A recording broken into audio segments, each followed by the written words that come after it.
my best to call on everybody. If I don't get to you, just shoot me a message in the chat. And if you have a follow-up, do the same thing. Let's go ahead and get started. Paul Boyd, do you want to go ahead and lead us off?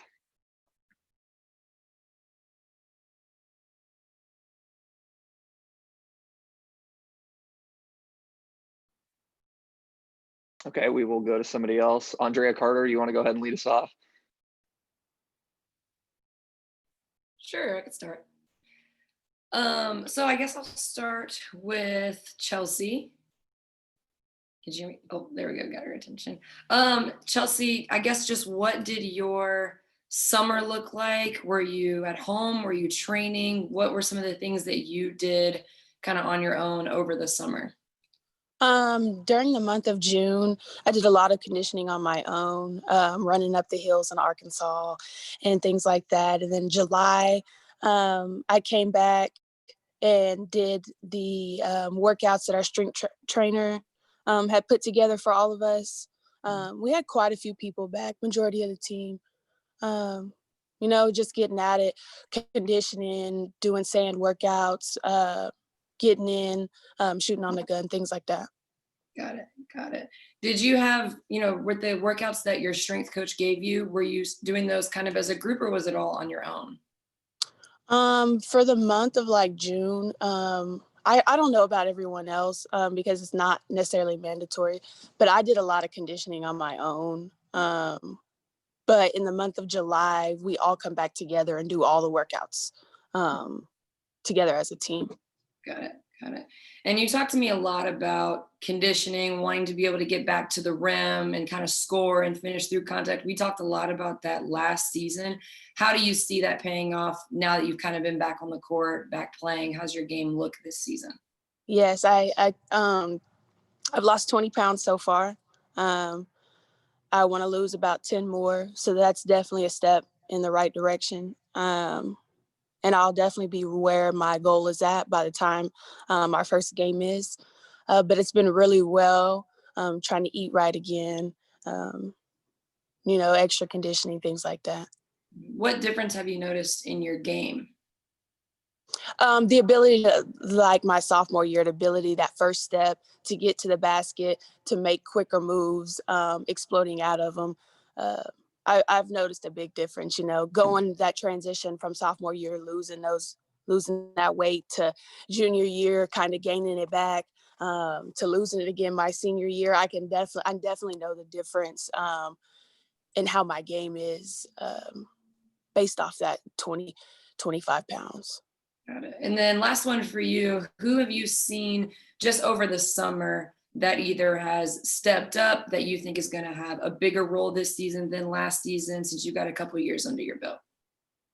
I think we have a huge senior class. I think that when you have a big class like that, you don't everyone steps up.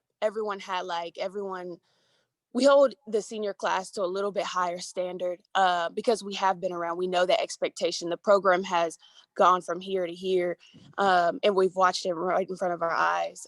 So I think that's enough motivation. But everyone's good right now. Everyone's worked on something that weren't as good at last year. So right now, I don't know. Everyone looks good. Gotcha. Do you want me to keep going, Mario, with the other? No, we'll switch it up here. Seth, do you have anything? Yeah, I'll start with Chelsea. Chelsea, you were one of the first players to come to Arkansas once Mike Neighbors, transfer over. What drew you to the university, and specifically Coach Neighbors? It wasn't necessarily about the university because I'm not an in-state kid. It was more so about Coach Neighbors and the person he was, and the goals that I had for myself and where they would align in his program. And we sat down and talked. I've told this story many times, but we sat down and talked. I've talked about the goals that I wanted to do, where I wanted to be after I leave Arkansas. And I knew this was just a great fit. He just kept it honest and straightforward with me from the beginning, and has all the way through my time here. We've built a great relationship based off that. With you being here, you kind of talked about it a little bit for so long. What's the legacy that you want to leave in your senior year? Of course, I want to make an impact on the players that I play with, so that when I leave, they carry on those same ideas. But for me, I wanted to have a shot at the league. I wanted to.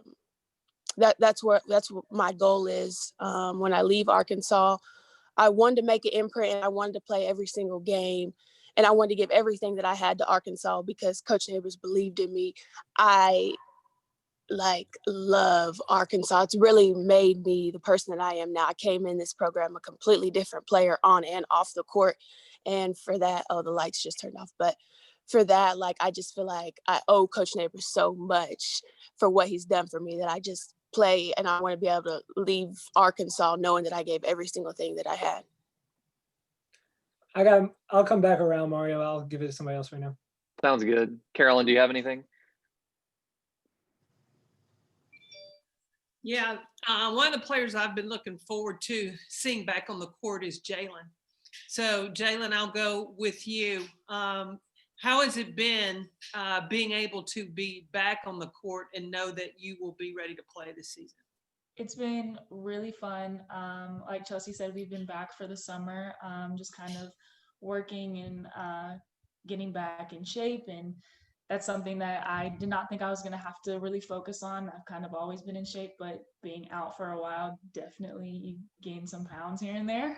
So being able to take over the lock spot again and getting up and down the floor and playing defense for my team again, guarding fast players. The SEC is extremely fast, extremely tough. So getting back in shape's been fun, exhausting, but we enjoy the challenge here. So I'm really just excited, hopefully adding some parts to my game to help us a little bit more. And I'm just really excited. I've missed it a lot, so I'm glad to be back with my teammates. Well, welcome back. I'll go Thank on you. to Amber. Toll-free moving on, but you get Jailyn on the court, you get Destiny on the court with you. How have you seen that chemistry mesh together? Obviously, we're going to miss Lex being in the other lock spot, but gaining Jailyn as an experienced player, I think that'll be really good for us. And then in well as far as the chemistry and how we play, moving real fast. She pushes the ball extremely well. Gets to the basket, finds her teammates, and me and Jailyn are in the lock spots waiting for the ball, and then you have Chelsea dragging behind. So it'd be really nice to add to mix. And if I could ask, and this is really for all three, I don't know if you follow football, but the SEC defense has been behind. Do you see that would pay an advantage to you guys with how much you all score the basketball? Destiny, you want to start? Yeah, will you ask that one more time? I'm sorry. In watching, I don't know if you watch SEC football, but one of the things that has been noticeable is because of COVID and the ability or lack of ability to really practice with contact, the defense has suffered. So my question is, do you feel like that will be an advantage for you guys with how quickly you guys' system scores the basketball? I think in general, as fast as we score the basketball, if it was going to be defense or not, it's going to be an advantage for us. And so I think for us in practice, there's really no barrier. I mean, we're not really thinking about it. We're just there to play, get better, and be the fastest offense in the country. Amber, how do you see it? Carolyn, I'm going to hijack that question real quick because I'll forget. We played a one-quarter game. What was that, guys? About 2 weeks ago, and a team scored 31 points in a quarter and lost by 8. Okay. So defense is definitely going to be behind. You're right. It's behind across because defense takes time. Defense is a lot of science, and science takes time. Offense is art. You can put it together. So, yeah, that team had a great quarter. They scored 31 and got their butts beat by 8 in 10 minutes. So 70 points scored in a live 10-minute game scrimmage. And it was – I'm not sure where our defense is going to be. We're actually starting our first defensive drill today. Coach Todd just left the office, so guys get ready. But I think y'all all know that I've always felt like a good offense can beat a good defense in basketball.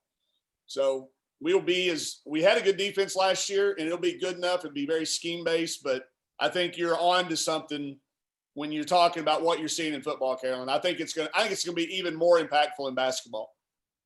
And I just want to mention the having players in and out of practice. That is going to really, I think, have a lot to do, more so on the defensive side than on the offensive side, especially with people who run a lot of set actions and don't rely on transition. So I just want to make sure, Mike, that I heard this clearly from you. A good offense beats a good defense. Yeah, it gives you a chance. Okay. It gives you a chance. What my point being there is, we'll use South Carolina as an example. I don't think you can get into a defensive struggle with South Carolina and win a game. You have to be able to score at the highest level to beat the best teams. To beat the best teams on your schedule, to have a puncher's chance, you've got to be able to score, and you've got to have a lot of weapons.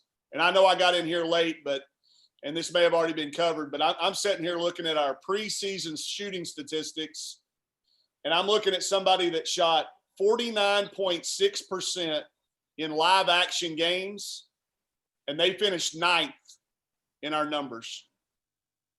Okay. 59.7 led it, 49.6 puts you at 8th.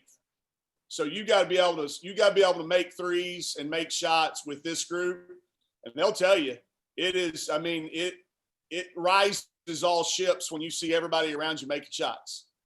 So Great, thanks. I'll move on to somebody else. Paul, you want to go ahead and go?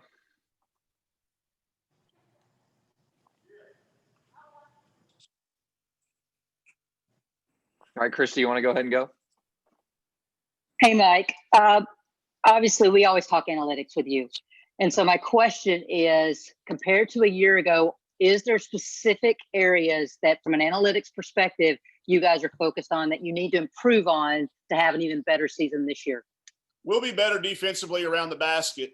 Our two of our 3 destinies are going to provide us with more size around the basket than we've had. Taylor Thomas is, believe it or not, in better shape than she was last year, and she's going to do her part to do what she's always done. But we've got some size now around the basket that in 2 or 3 different games last year we just didn't have. Now we have that. So I think we'll see some continued improvement in that area. I just also think we're faster. That is something that every one of these kids are back in tremendous condition. There's familiarity. Everybody knew what was coming in. The pace that, we have, Michaela's not on this call, but Michaela, watching her and Destiny, they have to play on opposite teams a lot right now. And every now and then we'll slip them together. And when we do, it operates at a really, really high speed, and then everybody just flows in behind it. I think what Jailyn talked about coming back from the time off. We are all in that boat, and we've taken it really slow to get where we need to be. But I think you're going to see even a faster, more in control team. We've been able to move at a fast pace offensively because we do have these returners that have been great teachers. I've seen maturity in Chelsea Dungee called a foul on herself in practice last week. We literally had to stop practice. Like, I didn't call it. Coach Todd didn't call it. It was a crucial play for her team on defense against a freshman, by the way. And she said, "Coach, I fouled her." And we literally had to stop practice. We were like, what just happened here? What just happened here? And she just answered it perfectly. She goes, "Coach, I'm a senior. New leaf. Turn over a new leaf." Just smiling and understanding the difference. You can be competitive without being an asshole, And that's where that type of growth, just little things like that, having Jailyn back talking in transition defense was something we missed. And that's the other thing I'll point out to you that we'll be better at. we miss Jailyn Mason in so many ways, but she is the absolute best transition defensive talker I've ever been around. And we missed that at times last year. So you're not going to be able to score near as easily on us. And I think even though Lex had a tremendous season, she had a tremendous senior season. I think we're 10 to 15 points better offensively than we were last year per game. So, Mike, and I'm not asking for starters, but Hey, Christy, can I cut you off real Thank quick? you. Yeah. We're only going to have the players for a couple more minutes, so if Yeah, we can get direct them. the questions at them Yeah. we'll have Naves for a little while longer. So Yeah, y'all get them. if you have any Sorry. questions for players, we'll do a couple more because I know they have weights at 11:30, so we got to get them out of here. So do you have any questions for them, Christy? I'm good right now. Okay. Nate Allen, do you have any questions for the players? Jailyn, just what a difference have you seen in Chelsea since she's lost the weight and says she feels quicker than last year? Yeah, I mean, Chelsea's been working really hard. We always are really competitive in the weight room and running in the sand and stuff like that and encouraging each other. But I definitely see her being back to where she was when our first year playing together. Her foot speed is a lot quicker. Her defense is quicker. So it just adds that extra layer that she has needed for her game. And it makes us 10 times better when she's able to move at that speed. So we're really excited that she's been working really hard and we're proud of her. Thanks, Jen. Welcome. Also for Jailyn and Chelsea, what have you seen out of Eaton and some of the other newcomers? Our freshman class is really impressive. They add a layer that we're really excited about building and leaving after next year. Riley and Alana are extremely fast and competitive, and their offensive skills are really impressive. Riley is a really good defender. She reminds me of Bailey Zimmerman, the way she goes for rebounds all the time. So that'll be good to have. And then Destiny McGee, like Coach Neighbor said, she's just a powerhouse in the post. I mean, we call her the wall. You can't really get through her at all, and she's gonna, power her way into other posts. So it's really exciting to have really good freshmen coming in. Andrea, we'll circle back to you. Do you have any other questions for the players? Yeah, I've got one for Destiny and one for Amber. Destiny, for you, you've obviously had a very strong college career at multiple places. What brought you to Arkansas, and what is it about Arkansas that can elevate your game? I think initially it's Coach Nabes. I feel like we've had a bond since, he coached at Washington. And for one thing, he's a coach I can trust. And I feel like his program fits my game the best. And then not only like connecting with my teammates, I feel like their games also complement me so well. And their work ethic, and then honestly, just the culture here in a lot of ways fits my personality and my game the best. And I think that's really what drew me here, and so fast right after. But since I've been here, it's been everything that I've been told it was going to be, that I thought it was going to be. And it's been a good transition. What was the biggest key that was told to you that you're seeing actually happen now that you're on the court? We're going to go and run fast. And then this is my last one for Amber. We obviously have seen you scored all last season, multiple different ways. How has your game evolved or better, or how are you going to be better this season? This season, this off season, I really focused on trying to get faster and getting in better shape. So I think my foot speed has improved and will help me on the defensive end a lot. And then obviously just keeping my shot where it was last year and trying to improve even more. Just layer, trying more to evolve coming off the pick and roll. Having shooters around me, like we've talked about with Destiny, Jailyn, and Chelsea, even Michaela, and then having Taylor down low with all the other bigs. I think we just fit so well together, and then the chemistry that we brought would be very good. Got it. Thanks. Jason Carroll, you got anything? Yeah, I just want to know whichever one of the players or a couple of players want to answer, just what's the competition been like? I know Coach talked about it a little bit. You guys have mentioned it, but as you kind of ramp up to opening things up for real today, what's that been like the last couple of weeks getting ready? and seeing the talent that you do actually have on the floor? Whoever wants to go first. I can go. It's the competition's been insane. We haven't really played too many like full games. We'll play about half of the game, and the level of intensity that we bring every day is something that I think our fans are going to be really excited for. I mean, we're bringing that at practice against one another. So when we bring it to our competition, I think it's going to be really fun. And, you know, everything that we do during practice is a competition, whether we're shooting or playing quick strike or something like that. We're constantly trying to be better every single day. So that competition is going to be really fun. And I think we're going to show our fans, you know, just how much better that we've gotten.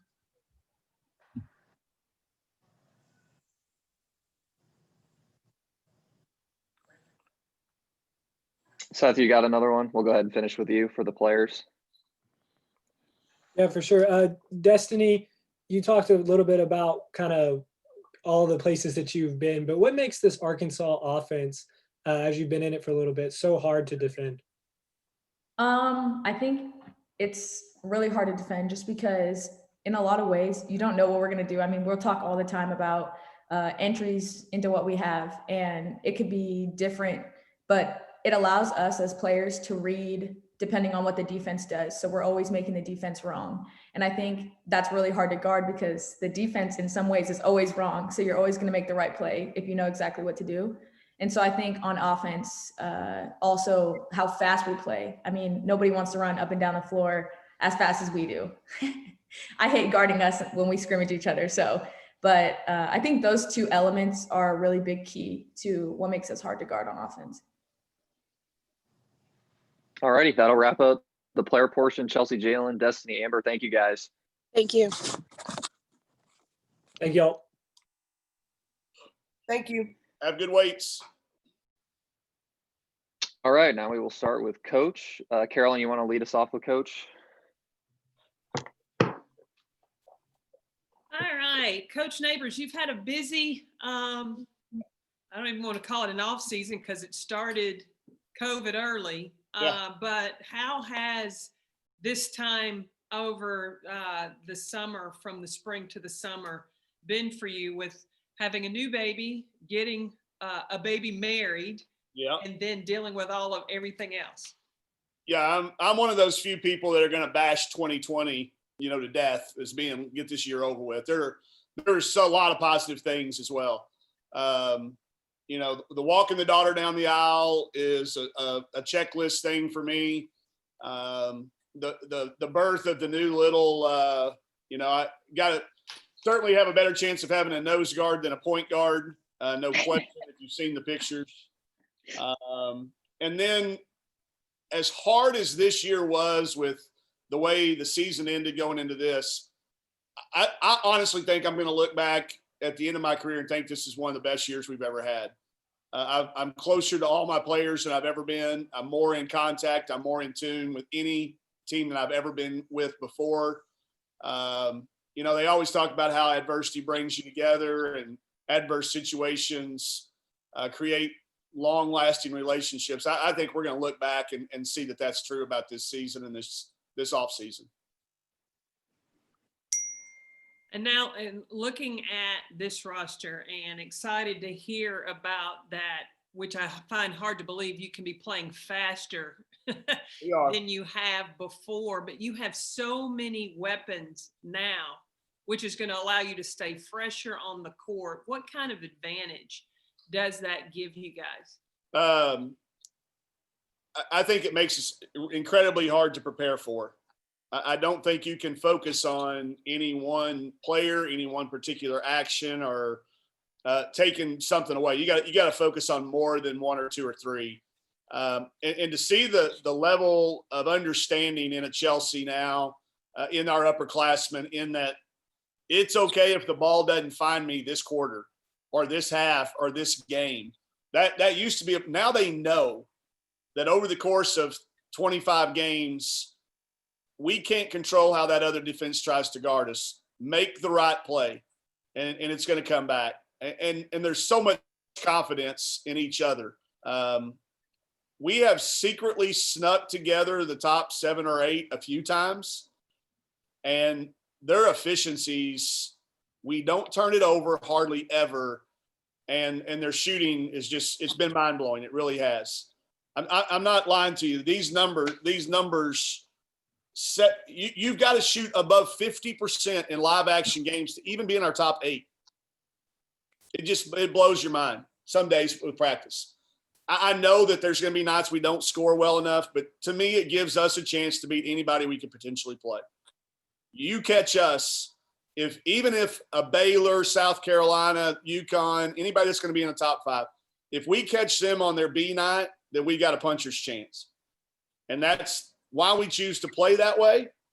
I don't think we could beat those guys with a walk it up, pound it inside style or possession type game and win with defense.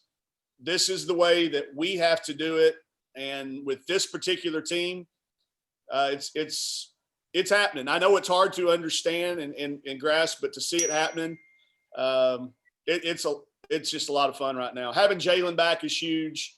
And then the seamless addition of how quickly Slocum came in and established herself as a teammate, not as a player, as a teammate first and foremost.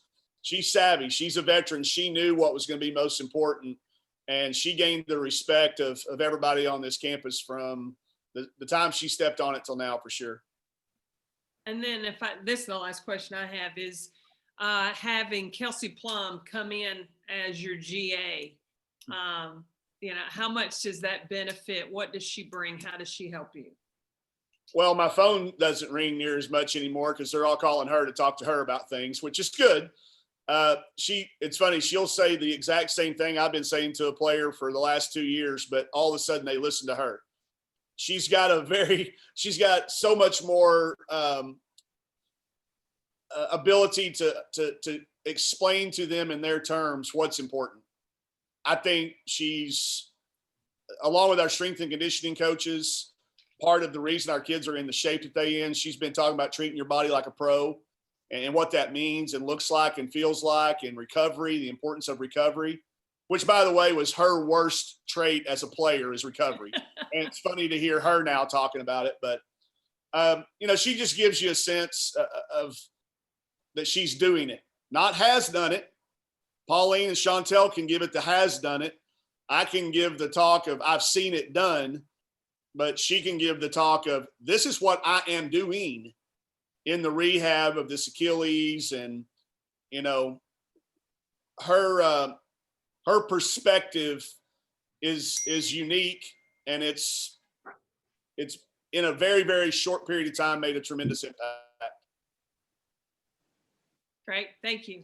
You got it. Jason, do you have anything for Coach?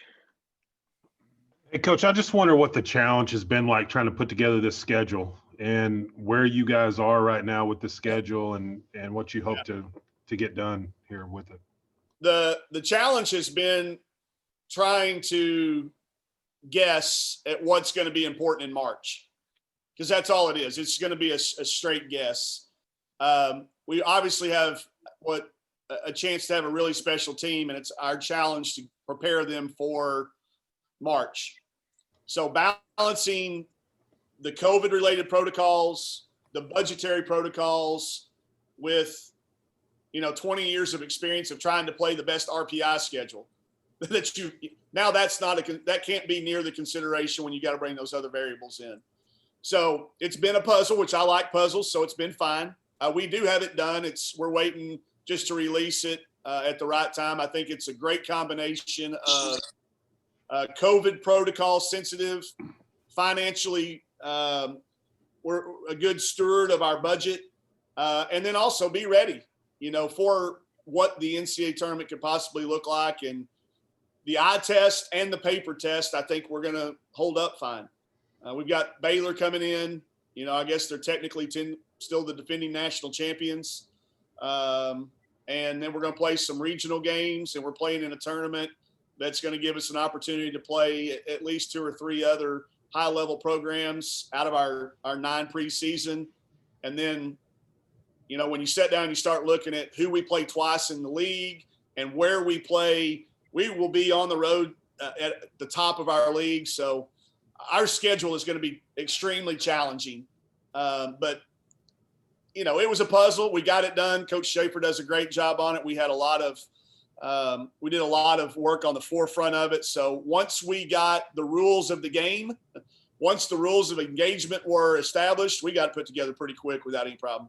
This senior-laden team, how much does that help you through what you're having to navigate through right now, having that group of seniors with that experience? I don't know how we would have done it without them. Just the way they've been so calm under chaos.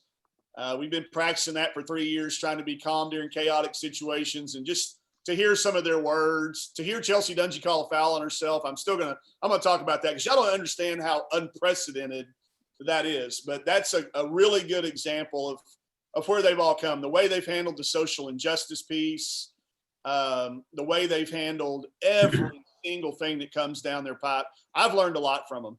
I've probably learned more from them than I've taught them in these instances. So if it would have been, and all I have to do is look right now out the window, Muss has got 7 freshmen. And he's on the opposite side of this deal. You know, I can sit back and let these team players lead our team. And so we're on opposite sides of the spectrum. And I know how lucky we are that it fell the time that it did to have that. It's not the number of, it's the quality of leaders. I mean, there's not just one player. The hardest decision I've got to have is when they tell us this year we can only send one captain out to the handshake line. We may just have a lottery. I cannot even begin to decide what criteria you would use to split the hairs on how our people lead. And you know, I don't care that Michaela Daniels is just a sophomore. She's just as much a leader as they are. So we've got a lot of those kids in the locker room, and they have made this challenge a great experience learning for me and for them. Christy, go ahead. Mike, to go back, you've just brought up Michaela, and you raved about her a year ago. Now adding Destiny, a lot of times it was IT coming in for Michaela. You didn't play them a lot together. Might we see those two on the court together, or kind of how do you plan on using both of them? Yeah, if not, somebody check, because I've got COVID-related issues or something going on if I don't get them on the court together. We've got more quality depth. Riley Langerman can play the point. Mason can play the point. We didn't play them because of foul trouble and together a lot.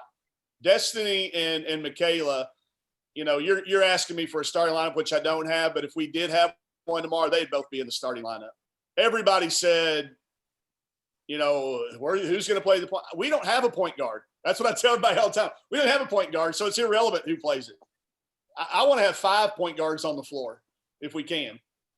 You know, we had that when Chantel was our 5-player at Washington. We really had 5 point guards. So I don't foresee any issue, especially they won't be roommates. I can guarantee you that, because I don't want to lose both of them. You know, they're going to sit on the opposite ends of the plane. They're going to sit on the opposite ends of the bus.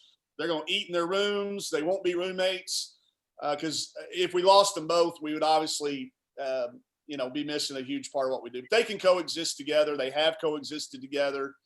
And Michaela is so much more comfortable in knowing what we want now.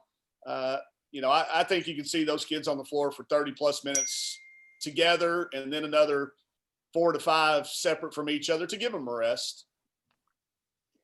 And so my final question, Mike, is only 9 games in the preseason for you. How does that change as far as the full implementation of your offensive system compared to years past, or is it all going to be thrown out there to them? We could play tomorrow. I mean, this group has grasped it that quickly, and it's all we've worked on. So knowing that was going to be the case, and to Carolyn's point earlier, we felt like very, very early on that defense was going to be a challenge. So that's why we're spending a lot of time on it now that we have our 20-hour weeks. But I don't foresee – in fact, we've added some layers, and we've stripped a couple away. I think it's the stripping away of the stuff that when you can start to strip away things and eliminate things, then you get better at what you were doing. And that's what I've seen out of this team. And we can throw it inside. Destiny McGee and Destiny Oberg on the block are a viable option now. We didn't do a lot of post-entry passing. We have drills now where we do that, because if you put 4 shooters around Destiny McGee or Destiny Oberg, then it's a layup city. Get to the foul line, and they both shoot incredible from the free throw line. So that'll be a piece, I think, that will be new. I hope makes us better. I hope makes us even harder to defend. But just the level right now, the level of understanding is what I think is different for us than any team I've had, especially here. They're thinking it before I'm thinking it at this point. I don't know, Carolyn, I don't know if you remember, you were at the practice when we came to Lexington with that Washington team for a practice, the day in between the games. And you hollered at me and said, "Hey, can I get you before we start practice?" And I went, "We've been practicing for the last 20 minutes. And I didn't say a word, but they had been practicing. This is that team. This team does not need me there. They don't need coach. They don't need our coaches there. They will practice. They will do things. We'll walk in the gym. They'll have a shooting contest going. And you don't want to go to the left on the left end. You better be ready to bring it. I don't know what they're playing for, if it's meal money or what they're doing, but it's serious. 2 shoes. I don't know what's going on in there. I don't ask, but it is on, and you better just take a left if you're not interested in competing that day. Because if you go to the right, it's game on. Nate, you got anything for Coach? Yeah. Just about Eaton, how has she adjusted? Also, just the weight loss. Do you notice a difference in Chelsea's play compared to this time last year? She has got her quickness back, her first step back. She's got her explosiveness back. I don't have a clue.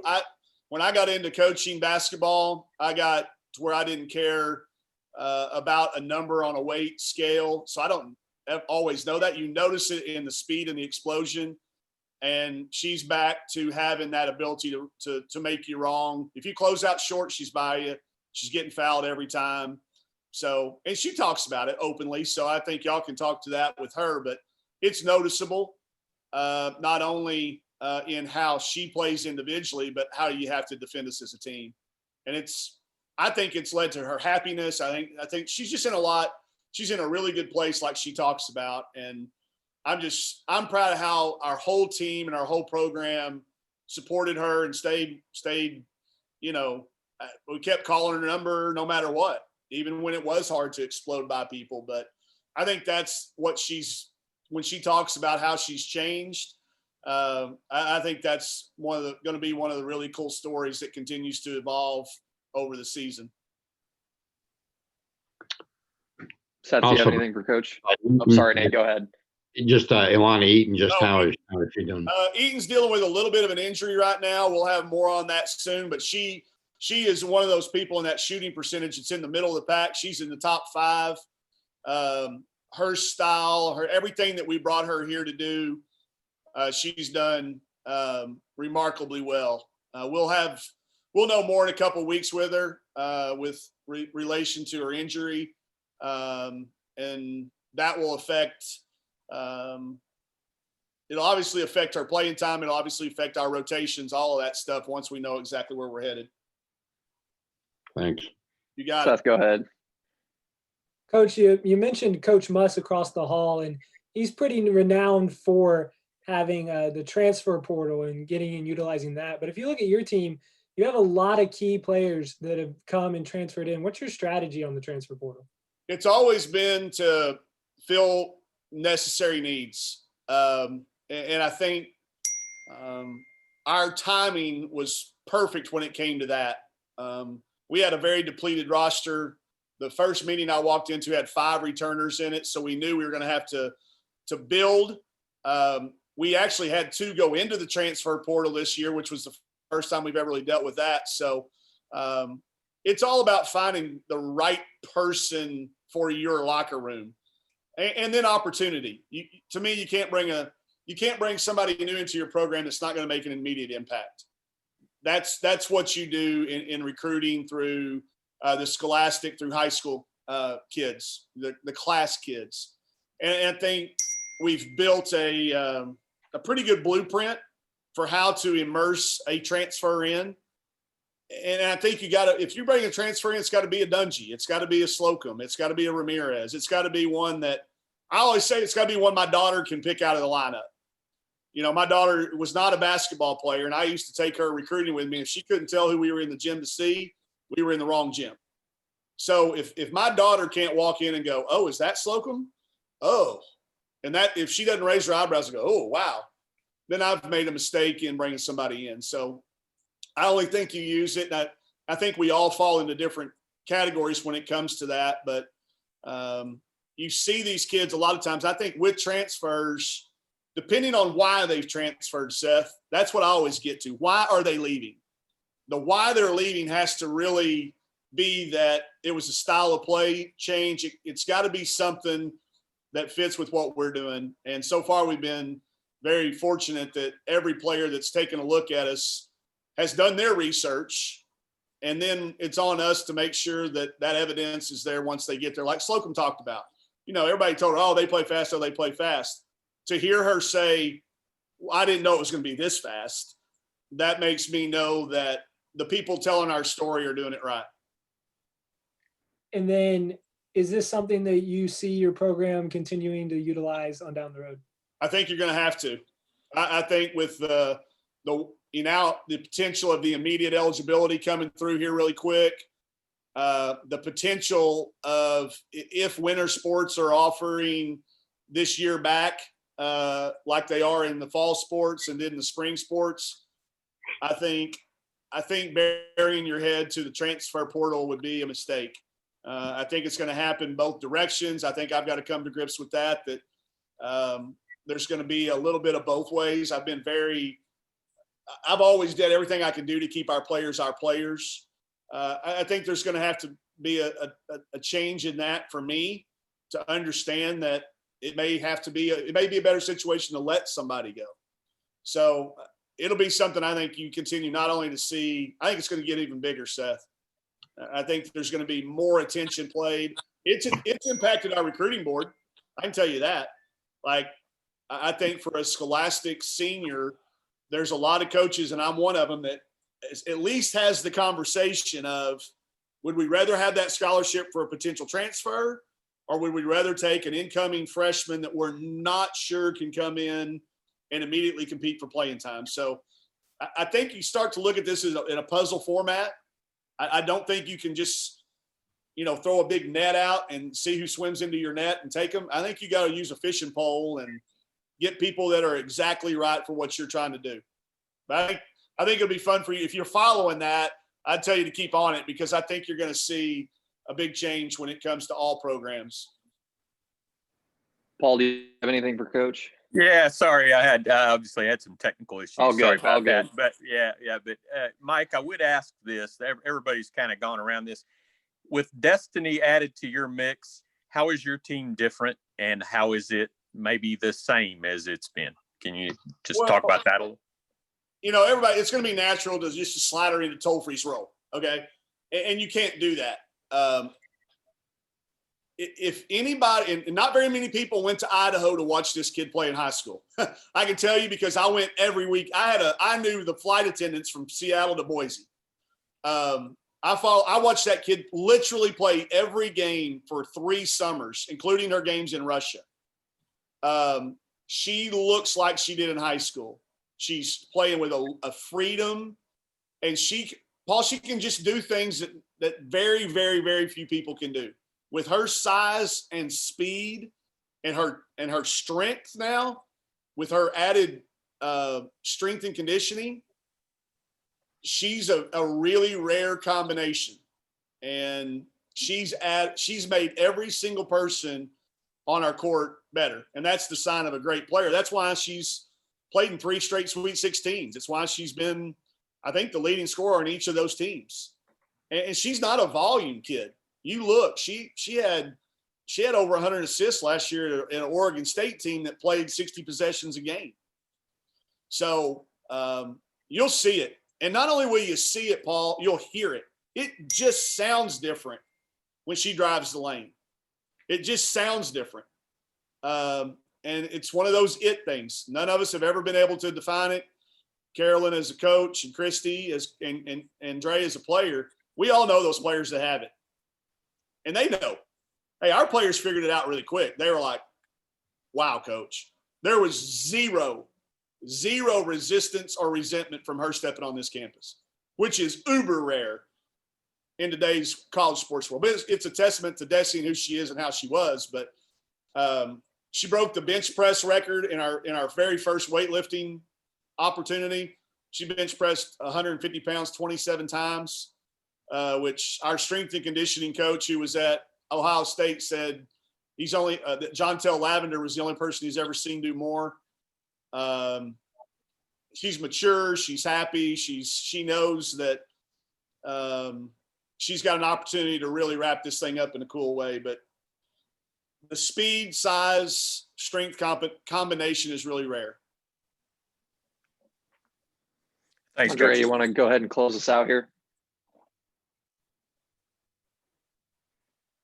Uh-oh. You're muted. I didn't think it would be you on the you're on mute. Let me get my bingo card out. No. What'd you say?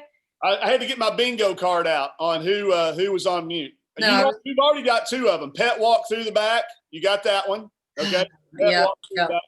I've got two cats, and if I put them out in the door, they're going to meow the whole time. So I'm doing everyone a favor. They're just going to invade the space. I love it. I love it. Coach, you talked about Eaton with a possible injury. I was watching some of y'all's videos. I saw Amber Ramirez in sweats a couple times during workouts. What's her status? What kind of was that over there? We took a very cautious preventative deal with something that we felt like could be worse if we didn't give her some time. Got it. And of all the people that can handle a little time off, it's her. So I adopted, and I think I talked to several of y'all about this. We didn't really get serious about basketball till I saw football go airborne. We didn't. I mean, it was a lot of just checking in on, doing what you're doing, working on what we're already good at. But once I saw football kicked off, then we got a little bit more. So I think it was a little bit of some of that stuff, our ramp ups. She's had this little nagging deal for a number of years. And it became one of these, hey, the last thing you know what we're going to do. Stay in good cardio shape, and she has. But, yeah, she's been about 2 weeks out with us. She hadn't been out with us for about a week. And then the last one, just, because practice will be starting, Taylor Thomas won't be practicing for the first couple of weeks either. But it's not a season. We have nobody other than Eaton at this point that's got a season concerning issue. Eaton's will continue to monitor and see what happens. But everybody else with the November 25th, we would expect to be available. Got it.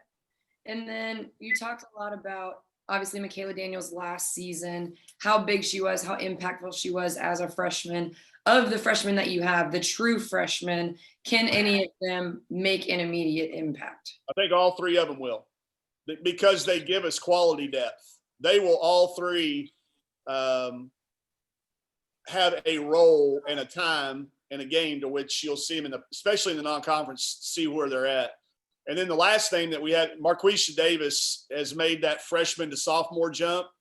I would compare that jump that she's made very much what Taro Kia did for us last year, how she went from a very limited role as a freshman into a very dynamic role as a sophomore. I think Marquisha could be in that mix as well when you're talking about people we didn't see a lot last year. But Desi McGee, I think, is the one that everybody will immediately be drawn to because of the unexpectedness that she brings. I think when you make an initial snap judgment, the place where you end up will be very different than where you started. She impacts our game. She is as good a passer. She's not a Chantel Osahar, but she is very close. And her ability to play off the ball screen and off of give and goes. And, when you have upperclassmen ducking when she catches the ball on the block, they're just bailing out of there. It looks like, they're like, just score. I just don't want to get hurt. she gives us something we haven't had, you know. So I think of the freshmen, Riley Langerman will be one of those people that I called her a fungus kid during her recruiting process, and everybody, and it's a term of endearment that she just grows on you. The more you see her, she's just like, whoa, she's in this play. Whoa, she's done this, she's done that. So we're expecting all three of them to compete.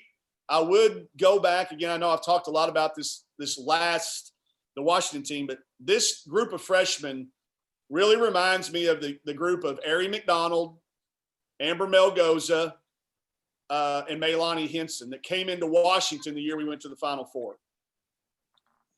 Ari played, they played some in that next year. Okay. Ari didn't start at all. She played late in the year. Melgoza hardly got off the bench, and Maylani played very, very little. But they were playing with this group of upperclassmen. And then when the upperclassmen left, Ari McDonald's going to be a two-time All-American. Amber Melgoza led the Pac-12 in scoring. Maylani Henson was a 3-year starter. I think that's what this group does. If this group would have come into this place 2 years ago, they would all three be starting. And there's a good chance that none of them will. And there's a good chance that there will be nights when you won't see them very much. But that doesn't mean that they're not good. It doesn't mean that they're not getting better. And they knew that. That's what's so great about them. They knew coming in exactly what was going to be expected out of them. So, but you will notice them all in some shape, form, or fashion, I think. And with depending on Alana's injury. With expectations as far as Michaela Daniels goes, is there more of an expectation on her to look to score, or do you still have so many pieces around her that she still kind of has that facilitating mindset? She's still going to be opportunistic. If Oral Roberts decided not to guard her, she made 7 threes. Here's the thing, and you know this as well. If you don't put your fastest kid on her, she's going to shoot a bunch of layups. Yeah. Okay. Well, so now who guards Slocum now? Your second fastest kid? Okay. Well, if that means now Dungee or Ramirez are going to get your third and fourth best perimeter ball defender. And that's a hard matchup. It's how she starts it out and how in control and she just doesn't get herself into bad situations. She makes great decisions, and then she's opportunistic with her scoring. I think you'll see her numbers go up because she's going to play more minutes. But I don't know that she's necessarily going to be any more effective than she was last year. She was tremendous. She'll have a hard time overcoming her efficiencies, but she has. I'm telling you, she's our second highest 3-point shooter right now. Number 2 behind Ramirez. Ramirez shooting 59.7% in live game activity. And she's 57.4 live. And then, now that's going against us. There's not a lot of defense being played. I'll be the first to admit. We have been playing COVID socially distancing defense for years. We are the most prepared for that. We have not had anybody in trace, and we've practiced. So they can't get us from being 6 feet close enough to somebody for very long. That'll change today. Last one for me, Coach. You're always trying to develop yourself as a coach, reading. You talked to me a lot last season about things that you do to try and learn how to connect to your players. What did you read? Did you do? How did you develop as a coach this offseason? We started a Zoom room called the Zoom Where It Happens. It's a play on the Hamilton song, The Room Where It Happens. But it was the Zoom Where It Happens. And we started free rolling authors, just reaching out to them. And like, I'll plug Annie Duke. She's got a new book out. She's a great poker player. If you hadn't read any of Annie's stuff, she has Thinking in Bets. We just sent her an email. She said, yeah, I'd love to get on there. And I had it ended up, we capped it at 100 men's and women's basketball coaches, people from Walmart, Tyson, Nike, George's Chicken, you name it, leaders in the hospital, the bank, local and nationwide. And we started doing it every Thursday. And we had Josh Metcalf and Lucas Jailyn. We had Andy Duke. We had Todd Henry. And word kind of started to spread that we got this little group together. And it kind of became if you don't show up, you lose your seat and you miss out. So we had a waiting list. And we did that. We tried to surround ourselves with a lot of people smarter than us. And I learned a lot. I mean, it helped me. It helped a lot of others, I hope. But it helped us stay connected because I missed those bars and hotel lobby bars and sitting around during recruiting and sitting around at the Final Four. I did a lot of learning during those, and I missed out on that this summer. I was sit and listen to, Gino and Doug Bruno talk about things, and I just sat there like a fly on the wall or a fly on Biden's head, I guess is what we're saying these days, just listening. And we missed out on that. So we had these listening groups, and it was a lot of fun. We spent a lot of time, and we've made a lot of really, really cool relationships with some of these authors and leading speakers that were willing to just jump on a Zoom with. It started out 7 of us, and then it went 7 to 27 to 50 till we had a waiting list of 100. So is that just staff or all coaches? No, like people like Adia was on there, McGuff. People y'all see me hanging around with. Buzz Williams was a guy that was in some of the men's side coaches. TJ Otzelberger, just people I've come across. And then word got out. We had, Walmart executives and Nike and Tyson, just leaders, anybody that was a leader that started to hear about it. They started wanting in the club. And first of all, they had to know what the Zoom where it happens meant. They had to understand the reference, and then you had to show up. Got it. Thanks, Coach. Did that, and then the last piece, having a child born during this has been a really good thing because it's really grounded me to knowing that there's a lot of things going on that's more important than me having the right offense or the right defense and stuff like that. So that's staying connected to our kids that I talked about earlier. I feel like a lot better coach than I've ever been because I feel like I know more about them. And they know I care about them, I think, more than ever. And it's been a good thing for me to learn that even after this COVID that I've got to continue to do that because I think that's what's had a large part to do. We talk about adding Slocum. We talk about everybody being in better shape, but I do not discount for 1 second the fact that we're closer off the court to being why we're better on the court. All right, everybody, that will go ahead and wrap up this call. I got to jump in. I thought the offense is art and defense is science was gold, but a fungus kid and COVID defense are pretty strong too. Just sprinkle a few of those out to the remainder of the. Don't use those all up before. Lewis Horton, the legendary JUCO coach, is responsible for the defense's art and offense's art and defense's science line. That one's him. So I'll give Coach Horton credit, or he'll be mad at me. But we'll save a few of those for the luncheons, Brett. And, save a few. We'll save a few for the luncheons, and it'll be fun. If anybody needs me, y'all holler at me. Mario's got my number. Yep. Thanks everybody for coming. Thanks, Coach.